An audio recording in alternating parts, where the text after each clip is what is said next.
Hey, what's going on, everybody? Shane here with Vulgar Display Gaming, and today I'm joined by not only the frontman of Night Cobra and Necrofier, but also the creator of Hell's Heroes. This is Christian Larson. How the hell you doing, brother? I'm doing good, man. Thanks for having me on. Fuck yeah, thanks for coming on. So, hey, tell the fine folks at home a little bit about yourself and why you decided to construct such a fucking badass festival as Hell's Heroes. I'm a promoter, so I've done like kind of some smaller fest things off and on over the years. But this one, especially when I started, there was few heavy metal things in America or North America even. Most of it seemed like it was in Europe, and there was definitely nothing like it in the South. You know, there was a couple things like Randy's thing, Spring Bash, Frost and Fire, and like Wings. What was that one called? Wings of Metal, maybe. I think so. Whatever. Anyways, and like Legion, you know, there was a couple handful of them, and I was like, okay, well, there's not one down here, so let's try this. And it took me a couple years to get it going. I just wanted to do basically, you know, get a lot of those bands I listened to, you know, come down and play together and see if it worked, and it actually worked. So, I mean, that was the good. Yeah, it's a fucking killer fest. I know you've talked about in previous interviews how you're like, man, I was chasing some of these bands down for years. I mean, well, some of this stuff, I mean, like, there's still bands on the list where like I'm after them, except, you know, sometimes timing doesn't work, sometimes they're not active, some, you know, there's like Solitude Eternus, like I've been asking John since the very first year, you know, and he's like, no. He even said no at the beginning of last year. And it's fucking great that he finally caved in. He was like, all right, whatever, if you stop asking me. Yeah, I'm so stoked about that. So what the hell? Yeah. A lot of work. I mean, no. It's like, some of it's like short game, some of it's long game. It's just, hey, you finally got Sodom too, and I know that was on top of your list. Yeah, that was another one. So, hey, yeah, that one was tough. And also, like, I mean, big thanks to Ryan from MDF too, for like kind of like me and him worked on that kind of together, and obviously they're playing MDF and things like that. But you know, getting Sodom over here is a big deal, and it's also, you know, it's a lot of work and stuff. So working with somebody that's been doing it forever and has a great fest helped out a lot on that stuff. No, I mean, that's what sold me on the festival. I was like, hell yeah, I'm going. Yeah. Hey, so what makes Hell's Heroes different from other American festivals and European festivals? How do you stand out? A lot of it's kind of like, I feel like it's a kind of little extra things, which, I mean, other fests do things too, but say there's a good mix of things, but there's no, besides the fact that it's kind of like all in my personal taste of music, it all kind of works together. Like Sodom and Halas could play the same festival and everybody would be stoked kind of thing. Or, you know, or other bands like Denaba, or, you know, like I have Twin Tribes on it this year doing an after party and stuff like that. Hell where yeah. like in my head, those things all fit together. So I'm glad somebody else, like other people, actually think the same thing. But I feel like in the States, at least, Hell's Heroes is like especially, I mean, it's like for traditional heavy metal, I guess it just became like the hang, and it just like, there's just a good vibe. And like, you know, and there's a lot of like, there's a lot of younger people that come to party and stuff, which is great. But you know, but like, it's just, it feels good and everybody has a good time. There's no like, there's usually no drama, and it runs pretty smooth, and everybody just seems to have a great time. I try to run it like some of the European, like, you know, just like a lot of the European fests I go to, like bands get treated well, have a good time. Everything's kind of set up right, where at least in the past, and like, you know, and there's not really, I guess, like too many mid-level festivals in America. I feel like it's either like a small club fest or something gigantic like Sonic Temple or something. Sonic Temple's here, right? Yeah, I think that's in Ohio. But yeah, so I get what you're saying. It's either one. I feel like it's like the ones in the middle are kind of there's not too many of them, but also it's I mean, I feel like some of them like just kind of go too far off the course of like what I feel like should be on a fest with this stuff, you know? Like, I mean, like, just straight up, just to say it, like, I don't want to see Emperor play with Bone Thugs and Harmony and stuff. Like, it's just not. Hey, you're calling out. Yeah, it's just like and whatever they did a great job for a couple years, but like I don't like stuff like where it's Too wonky, like like I like lineup. Hell's Heroes Yeah, because it's niche and it's also yeah, like, yeah, hey, if yeah. you're 18, you probably like a lot of these bands, and not everybody likes all the bands, but No. it's all in the same kind of world where it's not like there's no like why the fuck is that band playing the fest? Like, I don't that like on bigger festivals and other things that are more mainstream, that happens a lot, and I'm always like, why? Yeah, it's just Not weird. even because they're small, it's just because they don't like. I'm like, that doesn't fit. Yeah, it doesn't make any sense. Like you structured this year's festival, it's like there's a thrash day, and then there's like a doom day, and then there's a traditional heavy metal day, which is sweet. So then it gives I people try to too, got a yeah. sweet spot of all of those. Yeah, like there's it's somewhere in like that range of like, um, if mixing all those together is what really works. Because years I've had like not enough doom or not enough thrash or especially thrash. Like I can notice like people saying they'll be like, "It's what's up? Where's Because I feel like on a lot of this, people just want to hear some fast shit and go crazy. But also, but also at the same time, there's like the whole other world of like people's like But the combination of it all, I feel like works really well together. I know, it's fucking great. So, and I do love that you bring in a bunch of young talent as well as some older veteran bands. And again, you're chasing down these bands that have been inactive too. Like, it's fucking awesome. So I just Some of want them, to, like yeah. Forbidden worked out really well this year. Where like I wanted Forbidden for the last couple of years, and I asked them a long time ago, and they're like not happening. And then about the time I was starting to finish up a couple last spots, like they created an Instagram. I was like, oh, they're a band now. Let me try to get a hold of these dudes.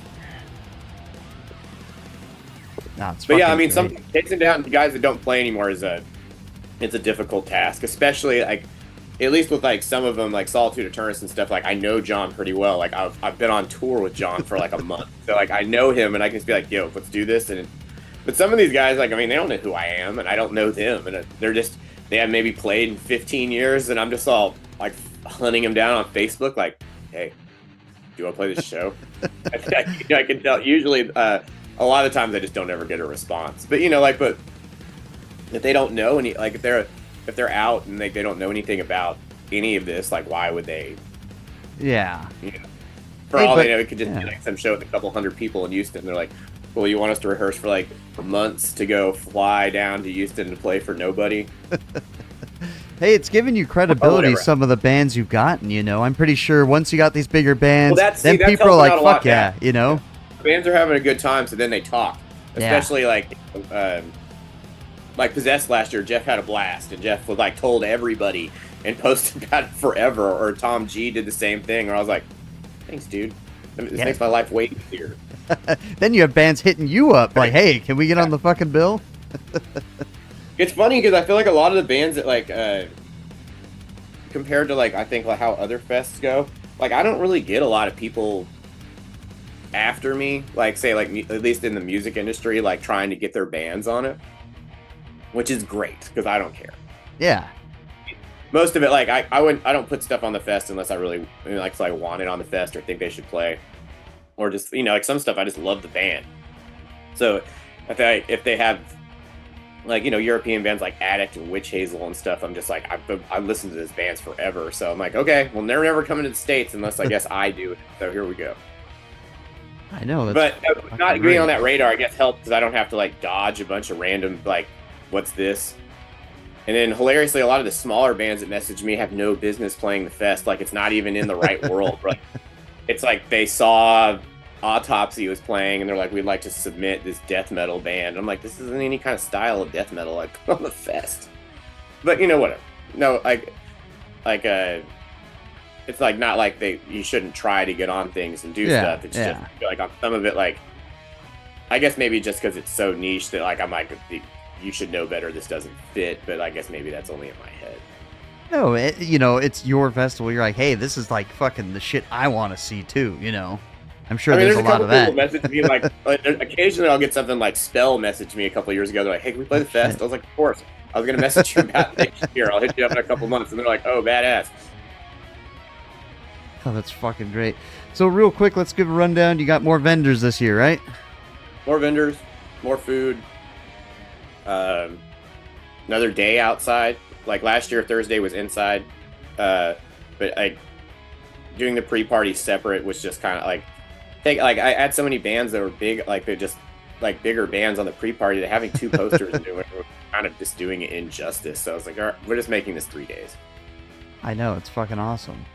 And then for the after parties, so your ticket for that day is your ticket to get into those or after parties, right? Yeah, so like next door to White Oak is like the Raven Tower ones, and that's where like Kim and Lisa and all them are, like, and Kyla and them are DJing.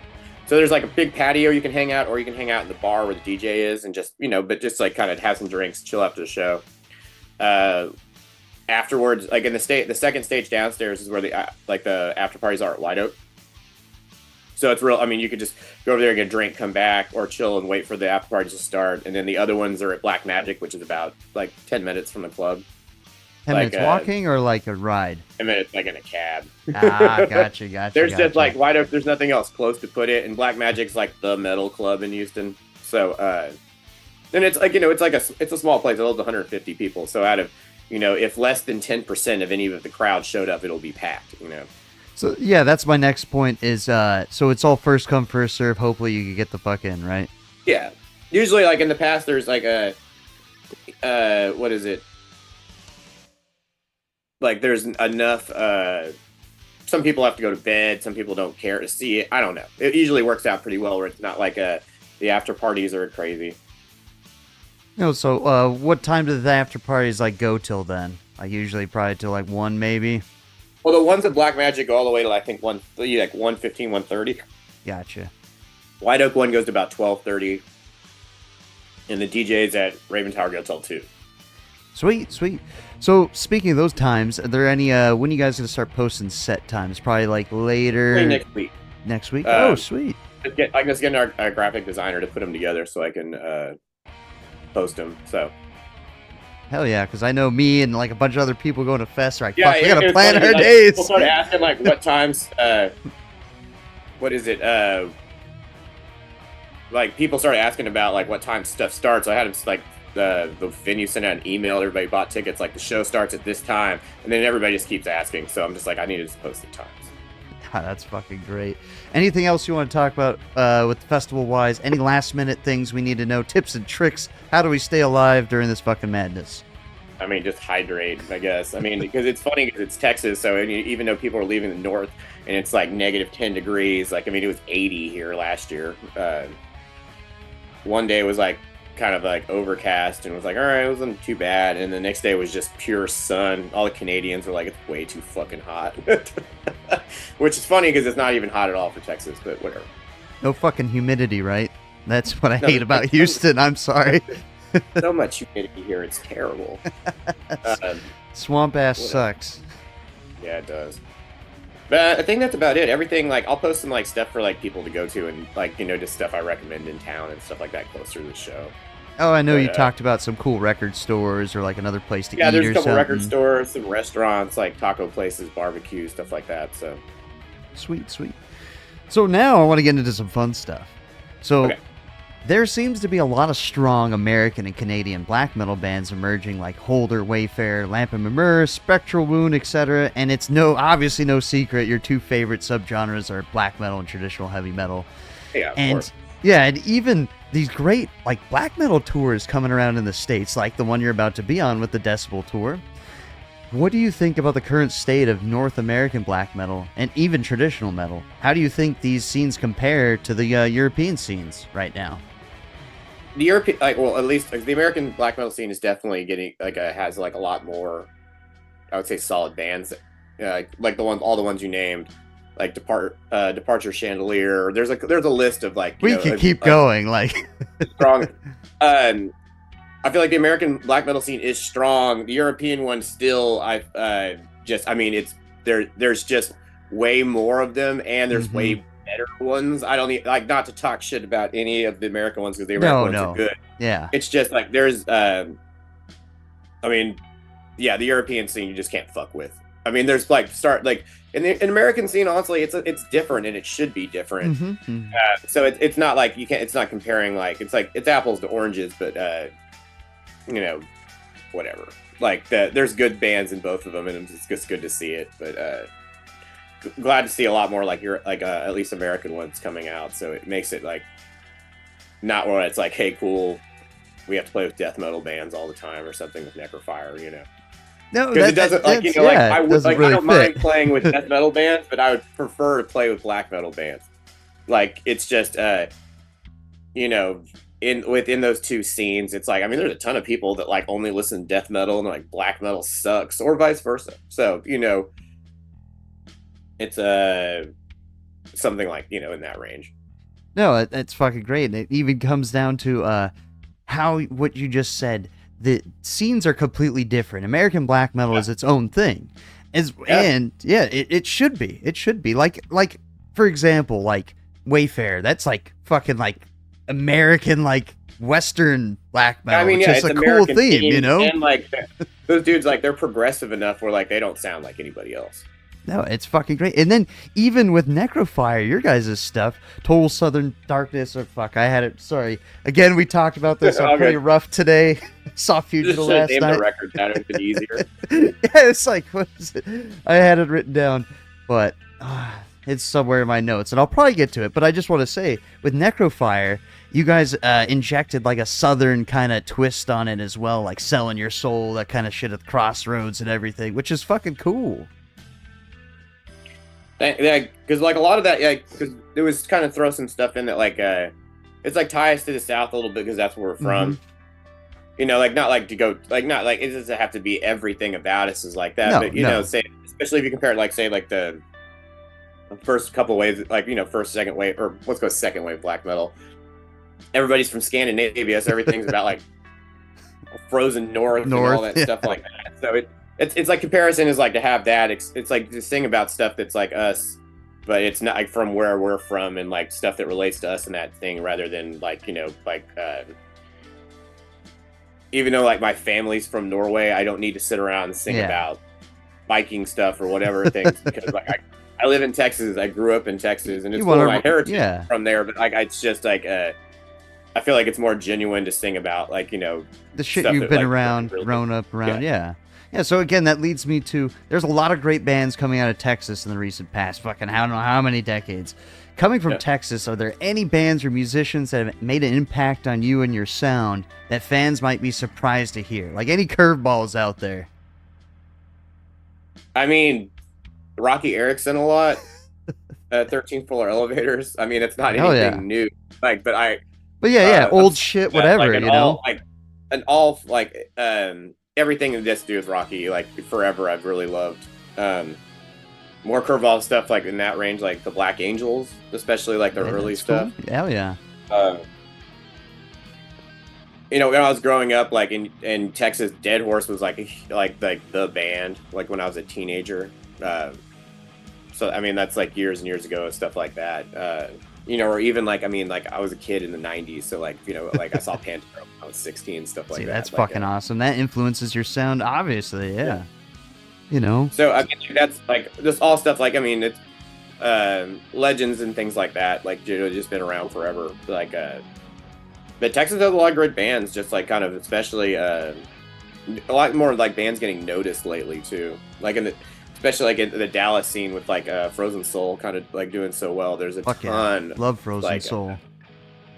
There's just a ton of stuff about like I mean that scene of death metal's like extremely popular. I don't even know what to call it like right now, but like but like Frozen Soul getting bigger, all the kind of like death metal bands in that world in Dallas have gotten bigger. Austin I feel like for a while, I feel like all the bands that were doing well, like at least outside of Texas, were from Austin, and I feel like it's kind of changed. Yeah, there's like different scenes. Texas is huge, so there's pretty sure there's pockets of scenes emerging. Yeah. But recently, I feel like it's more been about Austin. I mean, it's more been about Dallas and Houston. Like between them, us, stabbing. You know, like half the dudes in Necrofier were in Malignant Altar. Oath of Cruelty. Just like you know, or even like I mean, if you want to say Eternal Champions from Texas because Jason's from here, yeah, of course. I'll accept the fact that we could call Eternal Champion a Texas band. Hey, even Power Trip and Fugitive, shit like that. Yeah, Power Trip, Fugitive. there's just like there's a lot of stuff like and Texas is its own kind of world. Like the shows are like I feel like shows get a little wilder. It's just kind of like Texas is just kind of like more in your face and loud than like a lot of other spots. I mean, there is other places that are like that, but like Texas, it's usually always like that. Oh, that's fucking awesome. So again, with all of these bands, all of that, your influences. So now as a current member of the bands Necrofier and Night Cobra, and as a past member of Venomous Maximus, and when you were jamming with Eternal Champion for a bit, how do you think these bands influenced your musical style and techniques today? What aspects of your guitar playing and vocals are you most proud of currently? So we just got done recording a new Night Cobra record. Oh, and fuck yeah. Like I feel really good about the vocals on this one, where I got singing a lot better and more like I was like, okay, cool. Like I think I finally learned how to sing something, in that like, in regards to that. But I'm really happy on that one. It's just like I've been pushing that for a while, and just like it's been a slower climb than say like the Necrofier stuff just came like real natural, and just like I cool. As soon as like we get some dust stuff done, I can just start on fire going for that stuff, and I'm like, here we go. Like I'm good. As soon as I get like the lyrics done, I'm just like play the song. Here we go. But and even in Necrofier, I've expanded where there's like just a whole bunch of different things I'll do like within that's like same kind of like a different voicings of whatever. Guitar wise, like Venomous Maximus, like really like Greg got me into a lot just like the style he played, and it's kind of like darker heavy metal things, and that stuff works anything I do at this point. Even though like in Night Cobra I don't really write too much of the music, like I'll add something to something, but Brandon and Bill write most of the songs. But in Necrofier, like that stuff, like there's a lot, like there's a lot of Venomous Maximus stuff that's like influenced from like where like I came from playing in that band forever. Because half the time it was like heavy metal riffs anyways, and it was kind of darker. So taking that and transitioning, and then there was actually some black metal riffs all over after all over Venomous Maximus. So like, that definitely kind of changed my guitar playing in that world. Oh, fuck yeah, that's awesome. So yeah, it's just these two bands are completely different, but I'm sure like you take shit from both of them. You're like, all right, cool. I can actually add a little bit of Necrofier to this, like kind of infusing them a bit, like your style and everything. I kind of do that. I try to do it like as subtly as possible, because I don't really ever want them to like cross. Oh, of course, like, you can't cross them, but yeah, there's influence in both. Like like Night Cobra has a bunch of like King Diamond and like Merciful Fate influence, which so does Necrofier, except it shows a lot more in Night Cobra. Oh, obviously, but that's awesome. That's what's cool about respecting and like appreciating all these different genres of like metal. You can pick and choose what aspects you want to take, and you're like, fuck yeah, I can infuse this, throw this in there, So again, it's just between you being an event organizer and these two bands, how the hell do you have any time for yourself? Do you just like torturing yourself, is what I'm saying? I mean, yeah, basically. Because before, I feel like pre-pandemic, it was like festival was like a lot more chill. As far as like, it was like one day, not as many bands. Bands weren't big, so it really didn't demand as much of my time. Necrofier was like a band, except we didn't tour as much and do things before the pandemic. And also Night Cobra was just like Night Cobra kind of jammed on it for a couple of years before we really like it kind of found what it was. So it was like cool. And then during the pandemic, it all kind of like I was like I didn't have much to do besides like I was booking some shows like because Texas opened back up and like kind of some other things like but it was just I worked on band stuff all the time, and then I just started booking the fest for whenever the fuck it was going to return. So like I was like, okay, cool. So then like when everything started happening again, I was like, oh no, I have two active bands in the fest doing this. So especially like this time of year, it's like we leave Monday for tour. Yeah. I get back like the Tuesday before the festival. And it's not like you get to relax. It's like shit. Yeah. Luckily, I have like a really great staff, and we've already almost advanced, we've already prepped all the stuff, and they take care of all like the data, like the at least like operations and like advancement with the band, so that otherwise I would never be able to leave. But they really crush it, and I trust them, and they've done such a good job like in the past and already this year that it works out well. But still, this like spring's nuts. Like originally I was supposed to go to Inferno, last year it was like I did the fest, and then Night Cobra did a run with Exciter like through Texas to Oklahoma to that whatever 2 minutes to Tulsa, and then I came home, and then 2 days later I left for Inferno Music Conference Festival in Oslo, and I was gone another week, and since I got back, and I was like, oh god, I'm not doing that again. So this year it's like cool, I'm on tour for a month, and then I come back to the festival, so it's way worse. Oh, that's fucking awesome. I mean, it's really rad, but it's like, yeah, this time of year ends up being like a lot, and then I won't do anything in April, probably. I say that now, but like, I don't know. Something will come up and I'll just be like, oh, cool, let's do this. Yeah, you gotta fucking relax, you know? So again, right? Yeah, what is it? Last year you had, what was it? You both bands played at Hell's Heroes, didn't you? You're like, fuck, back to back. Like, you gotta relax this year. Yeah, after that, like, I mean, I don't feel like I need to play the festival twice every year anyways.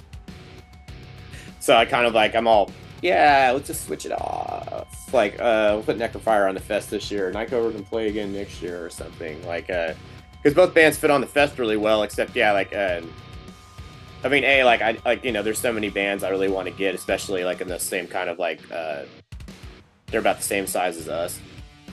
So I don't want to, like, take a bunch of spots for me to play every year like that. But also, like, I don't need, like, it's a lot, just kind of like, you're just walking around the fest, make sure everything's cool, like talking to everybody and things like that, where I don't need to worry about performing twice. Yeah, I know, like, at least you get some time to relax and enjoy the festival you put on. Besides, like, this year, Brendan can play 3 times, and we'll let him have that one. No, that's awesome. I guess he'll hold the record on the most, like, performances on the fest, but whatever. Hell yeah. So again, do anything besides hang out. right.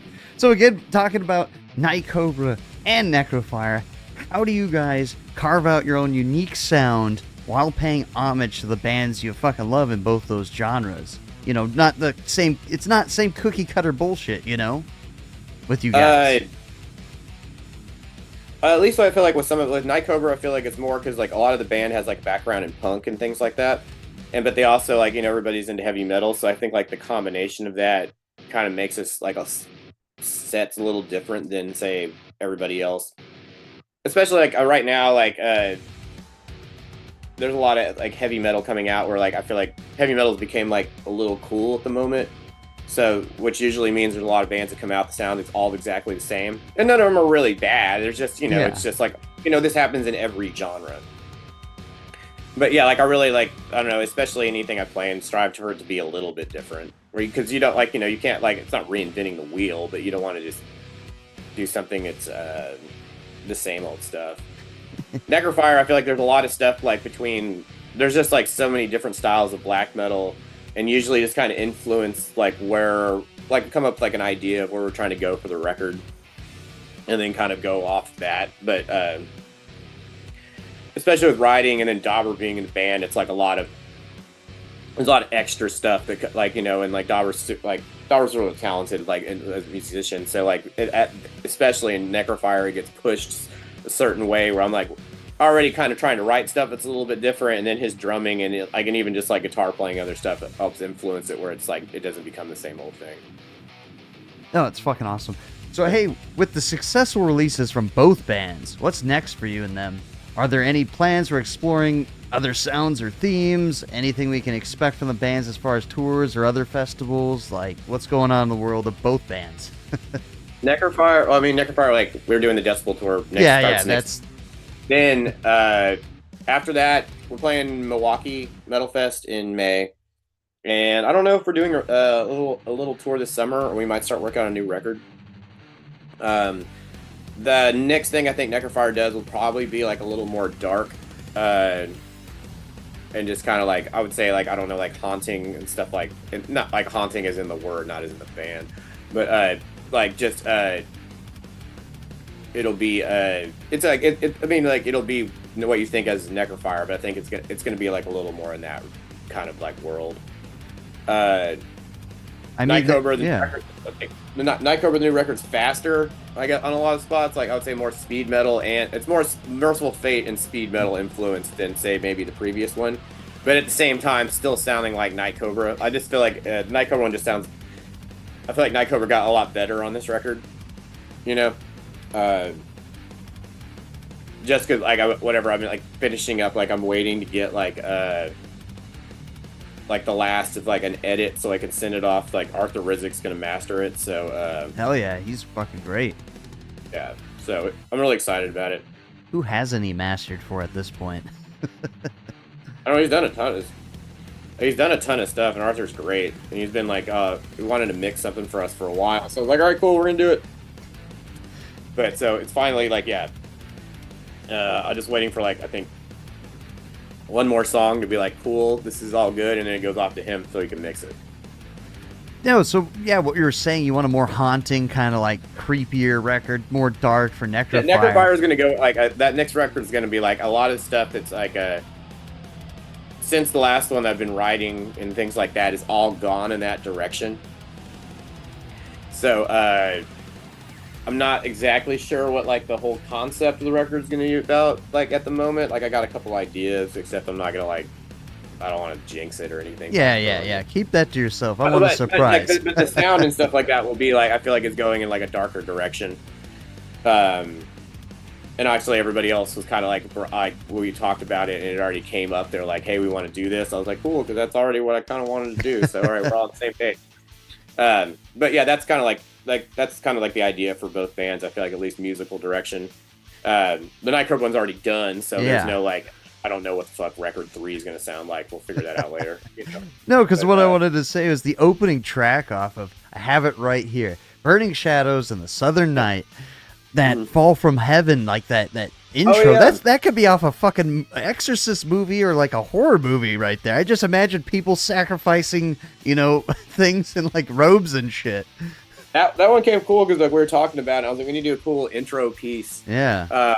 I was like something like it's like heavily influenced by like the Dead Can Dance and things like that. Yeah. That's what I got. Like, in the studio, Joel had this fucking like I don't even know what it's called. It looks like a piano except there's no keys. So like Dauber's hitting it with these things. I use this. I don't know what this instrument's called either. It's kind of like a bottle and you put water in it and you swirl it. All those the high singing. That's all done by Cammie. That's Dauber's wife. That's in Oceans of Slumber. That's fucking awesome. And then there's like 10 zillion more layers of other shit that I don't even know it's on that. Yeah, see, look, and you even answered another question I was going to ask. What weird instruments or any fucking weird things have you used? Like, Judas Priest with the silverware on Metal Gods, Dude, you just answered it. I, especially studio stuff, anything that's like strange and like, what is the fuck is this? I'm always like, okay, cool, let's use this. It's fucking Even awesome. if it's just some faint thing on a track, I'm like, yeah, cool, put it on the record. No, that's fucking great.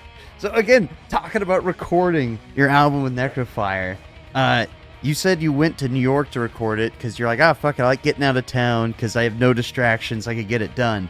But New York doesn't scream black metal to me. Why didn't you just go to the woods in Norway and just camp out? Get lost. Maybe someday, hopefully, we'll do a record in the woods in Norway. That would be great. Which is not out of the realm of possibilities, maybe. But Dauber, like the last Ocean Slumber did their last record with Joel in that studio. It's Studio G in New York, and we started talking about recording stuff. And he mentioned he was like, "I want to do a heavy record," and like they're like, "You guys be into this?" I'm like, "Sure, let's go." So we got like an apartment in New York. I went up there for like 2 weeks and recorded the record. Also, I feel like when doing stuff like, there's advantages and disadvantages of doing it like that. Where I feel like you can.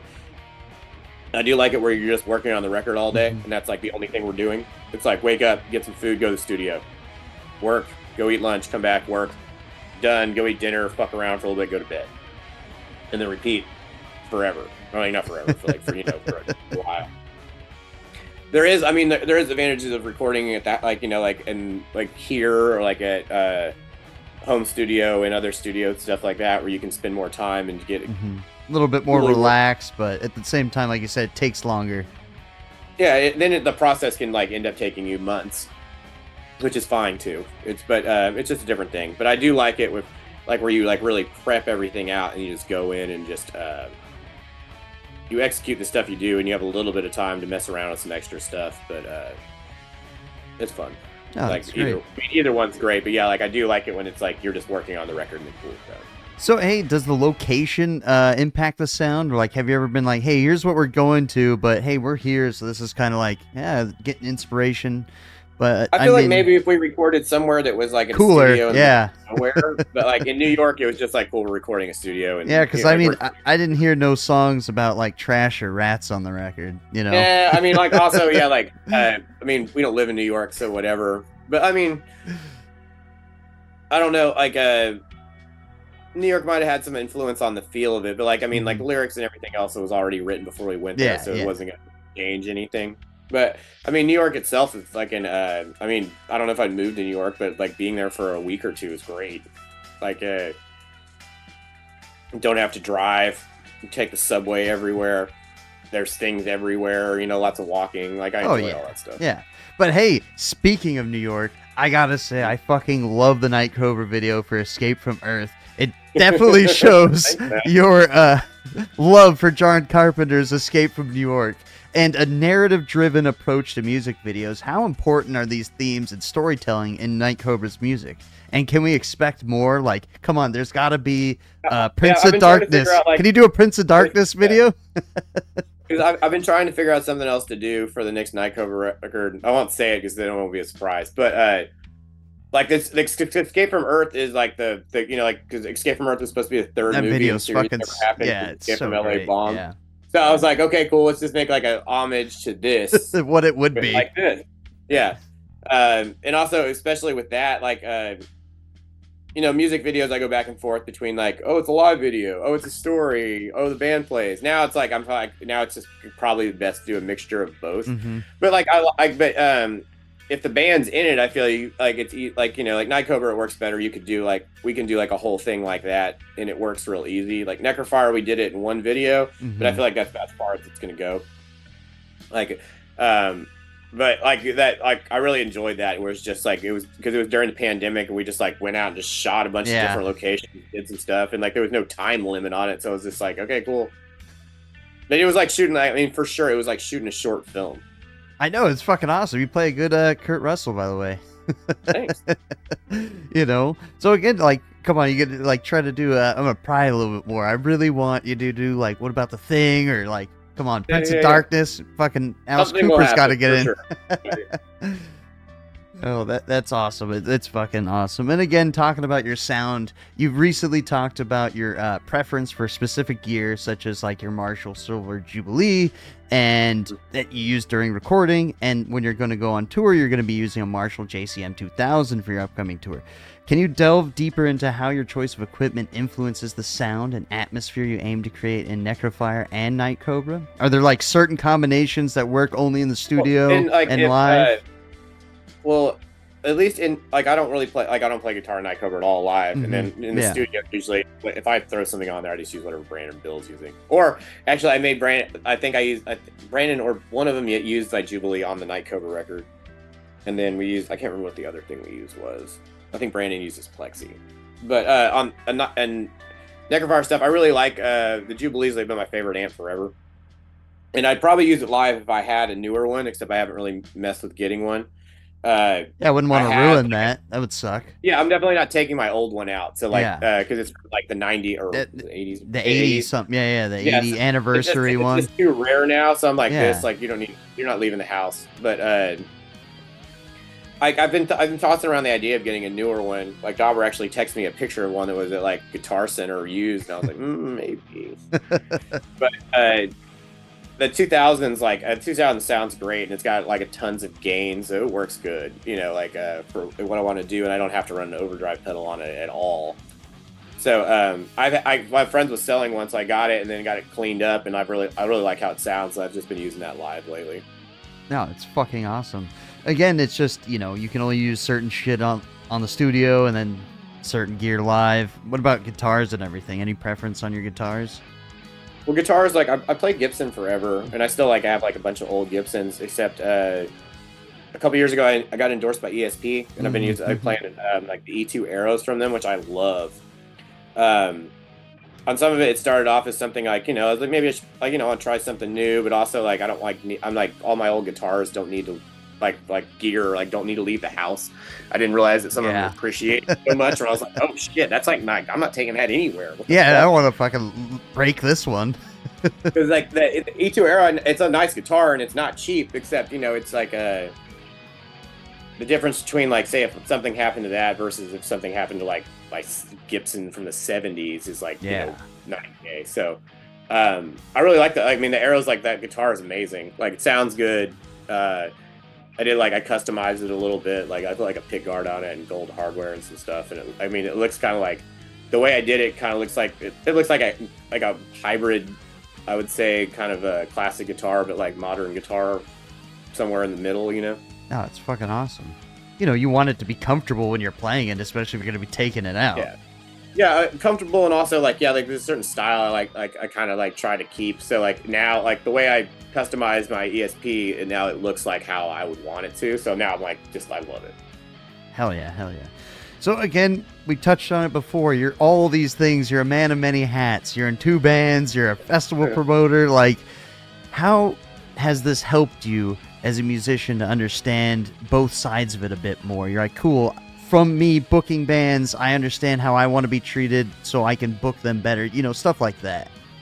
Well, especially like on the fest, since like I play in bands, I've played festivals and done all this stuff, I know like the things that are like annoying or like, but little things that make like the day so much better and things like that. So I just try to make it where it's like the little things for the bands, like, hey, let me send you here's a fucking few beers, shit like that. Yeah, here's a couple extra beers, and they're like, man, this is the best, because like if I'm at a festival and I don't know them, like know the promoter well or and stuff, and I'm like, oh yeah, can we get some more beers? They're like, no. Yeah, like, they're not. I mean, I guess that is the other problem with half those bands at Hell's Heroes know me or more than half. So they're like, yo, Christian, what's up? We're another case of beer. I'm like, sure. But in the grand scheme of things, like what? We're talking like, like to make somebody, like some of these people happy, we're talking about like overall spending a couple extra $100 like over the whole festival, and like a good majority of them have a better time, like stuff like that's important. Hey, it just keeps them coming back. It builds rapport. They tell other bands, And then I just want to ask, so again, since you've been on both sides of the aisle, what's your advice to like newer bands starting out? Like, how do you recommend them navigating all of this current scene, and how do they get into some of these things? Because fuck, now you got to be your own promoter with all the social media, all that fucking bullshit.